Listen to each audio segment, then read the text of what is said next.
Hello, everyone, and welcome to the Product Manager Podcast. Some time has passed since our last episode, but we are back.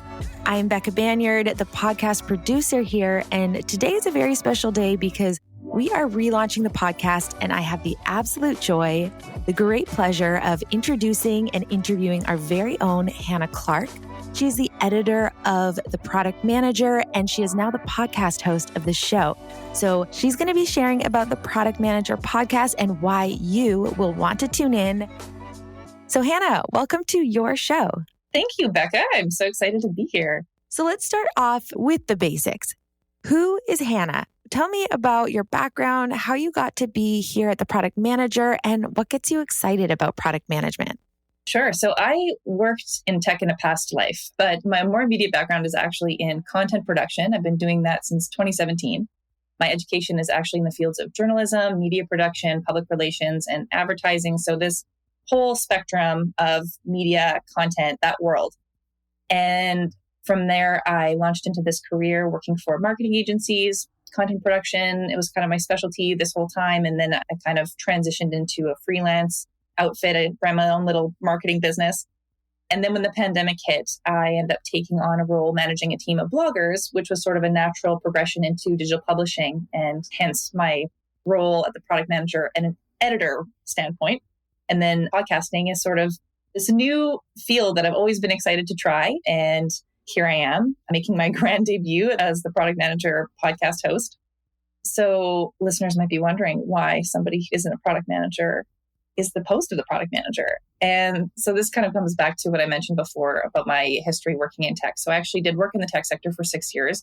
So I have some pre-existing interest and knowledge about technology, but the company that I worked for was a pretty well-known large tech conglomerate. I got this really unique opportunity to spend a stint in Silicon Valley.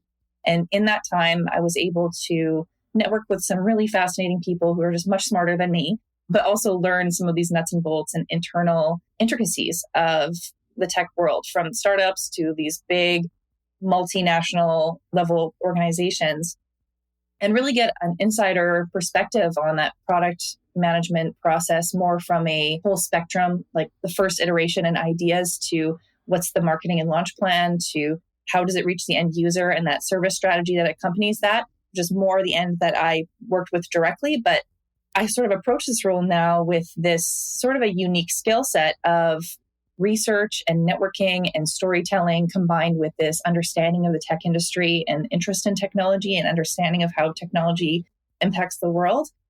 So that's why I'm here. And I really hope that that comes through for the listeners. Amazing. Thank you for sharing that. Sounds like you have such a beautiful mosaic of experience that has brought you to right where you are. So I'm looking forward to hearing all that you have to share on the show.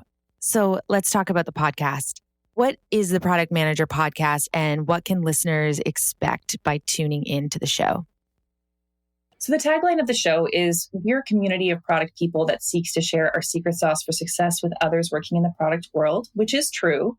But having had these great conversations with product managers on the show and working with them directly in the Product Manager, the blog, something that I've really come to understand about product management is the importance of asking the right questions.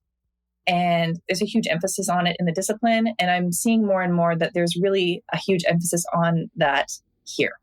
So I see the approach of the show as really kind of that main piece of value. And the approach that we are taking is asking the right questions from the perspective of someone like me, who has probably an associate level product manager amount of knowledge, like an entry level person. I know the basics, but also a journalism background. And in doing so, we're taking no knowledge for granted. We're coming from a place of curiosity and humility. In so doing, showcasing really the best of the experience and value that these really smart, successful, accomplished people in the product space have to share. So with the experience and the knowledge that you have already in product management and with the research that you've done, how has product management changed over the last few years?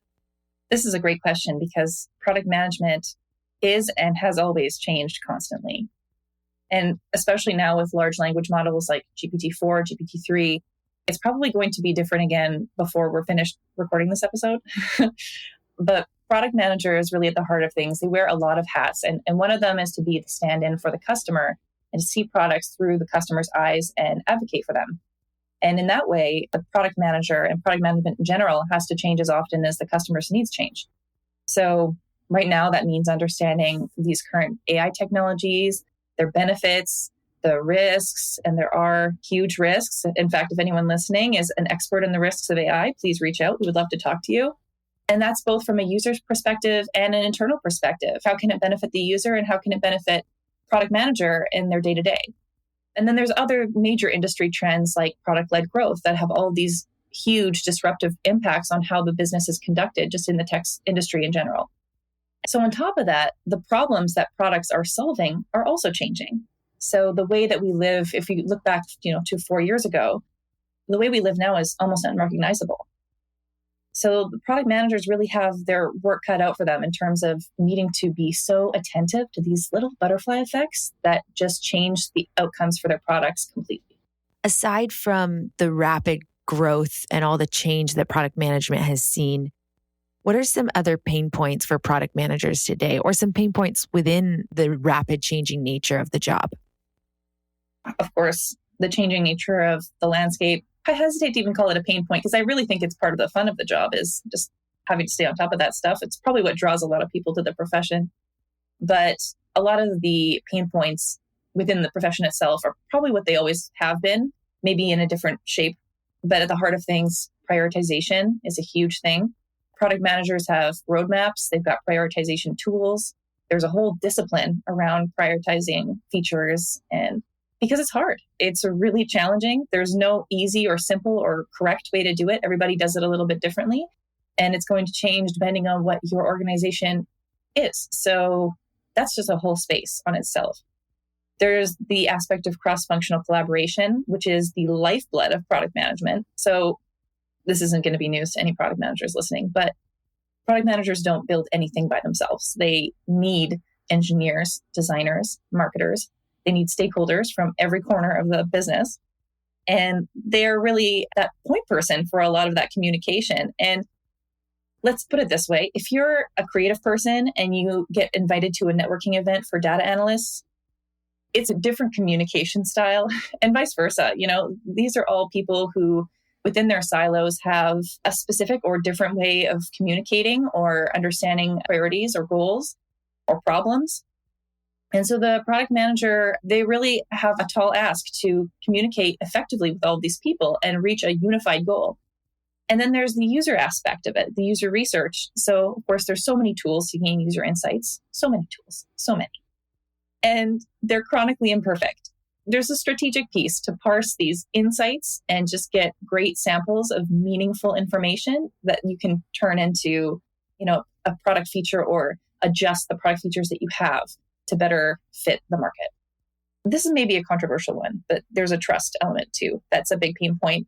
I don't think a lot of product managers are comfortable putting their name behind this on LinkedIn, but behind closed doors, when you have, private conversations with some PMs, there is definitely a feeling that they don't always have the trust of the executive team.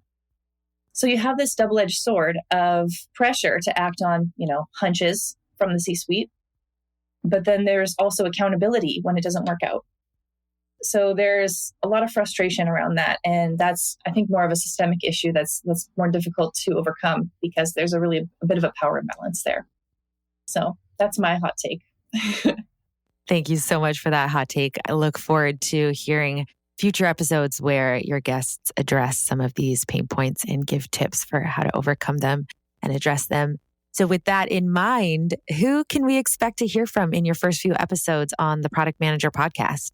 Oh, I'm so excited to share these with you guys. So Drew Lasisko of SoulCycle came on the show. He talked about staying relevant in the long term by really leaning into your unique selling proposition. He's also just such a cool guy. It was a great conversation. We had Chris Butler of Google's Core Machine Learning Group. To say he's a fascinating person would be a huge understatement. He left me almost speechless with his ideas around decision-making. We had Lucie Buisson of Content Square. She has interesting background as the head of product at Content Square, and she had some really cool insights on maintaining your culture as you scale, which is such a fraught time, and building relationships with customers at the UX level, and not necessarily at the expense of privacy, which is very cool. So we just had so many great conversations so far, so many to come, and all guests that have just humbled me so much. And I really think that they'll all honor your listening time with the gifts they have to share. Absolutely. There is so much to be excited for that's coming up in the pipe. Hannah, that's all we have for today. I'm going to pass over the reins to you. I'm going to pass the torch of the podcast to you. You are now the host, so why don't you close this show out? Thanks, Becca. It is such an honor and such a privilege. And to everyone listening, thank you so much for tuning in. You can listen to the episodes I just mentioned and many more by subscribing to the Product Manager Podcast, wherever you get your podcasts. Thanks for listening in. For more great insights, how-to guides, and tool reviews, subscribe to our newsletter at theproductmanager.com/subscribe. You can hear more conversations like this by subscribing to The Product Manager wherever you get your podcasts.